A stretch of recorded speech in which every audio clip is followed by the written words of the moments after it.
Welcome to Samba Samba. Enjoy the video. You begin by ensuring the environment is ready. Confirm the Curseforge client version and back up your profiles and mods folder so you can revert if needed. Once done, run Curseforge as administrator to rule out permission issues and immediately note any specific error code or message you see.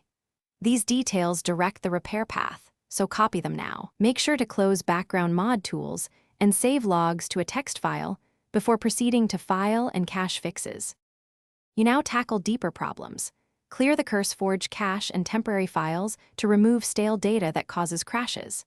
Next, verify your Java installation and Java home path if you use Java-based mod loaders, because mismatched runtimes cause launch failures.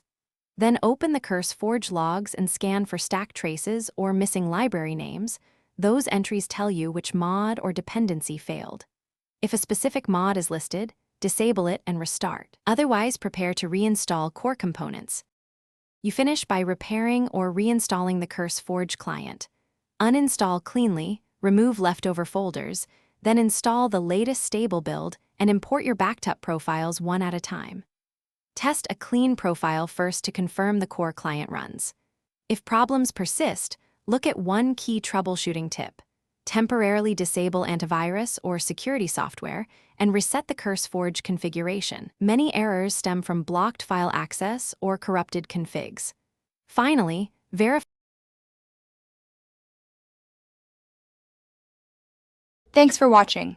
Consider subscribing if we helped you.